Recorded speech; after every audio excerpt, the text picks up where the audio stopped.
Fascist সরকারকে সাথে নিয়ে বর্তমান সরকার বর্ষবরণ শোভাযাত্রা পালন করলেন। চাইলে তিনি এটা না করলেও পারতেন।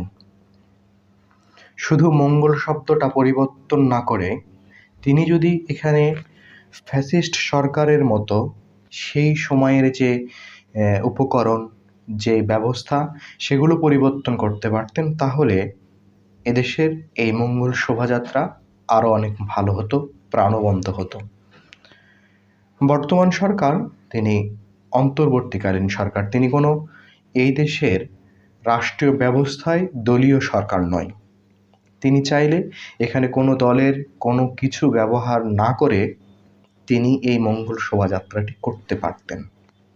নতুন করে নামকরণ করা এই শোভাযাত্রায় তিনি ফ্যাসিস্ট সরকারের প্রতিকৃতি ব্যবহার না করলেও করতে পারতেন। এখানে এই সরকার ঈর্ষান্বিতভাবে শেখ হাসিনার প্রতিকৃতি আঁকলেন এবং সেটা ঢাকা বিশ্ববিদ্যালয় চারুকলা অনুষদ মাধ্যম দিয়ে। আজ এইভাবে যদি এই সংস্কৃতগুলো, এই উৎসবগুলো বিভিন্ন সময়ে বিভিন্ন দলের অন্তর্ভুক্তি হয়ে থাকে, তাহলে একটা সময় এই নাম পরিবর্তনের খেলায় আর ভালো কোনো নাম দেওয়া যাবে না এই দেশের সংস্কৃতির অনুষ্ঠানগুলোকে। আর এইভাবেই যদি চলতে থাকে তাহলে কিন্তু এই অন্তর্বর্তী সরকারের মুখ অবয়বও কোনো একই দিন কোনো অনুষ্ঠানের প্রতিকৃতি হিসাবে বিকৃতিভাবে হাজির হবে।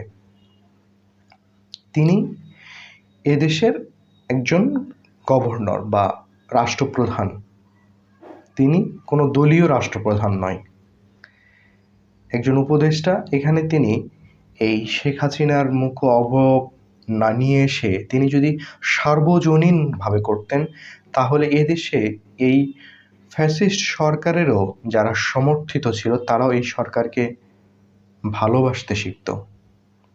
এভাবে ক্ষমতা বদলের সাথে সাথে যদি এই রাষ্ট্রের সংস্কৃতি উৎসবের নাম পরিবর্তন করা হয়, তাহলে একটা সময় এই উৎসবগুলোর অবয়ব চেঞ্জ হয়ে যাবে। তখন শুধু দলীয় হিংসাত্মক মনোভাবের প্রতিকৃতি ভেসে উঠবে।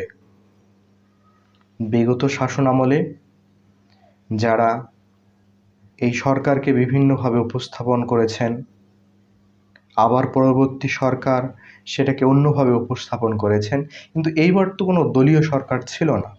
এবার সুযোগ ছিল ফ্যাসিস্ট সরকারকে সাথে না নিয়েই উৎসব প্রাণবন্ত করার। আগামীর দিনগুলোতে এই দলীয়করণ উৎসব না হোক, এই হোক প্রত্যেকটা মানুষের চাওয়া।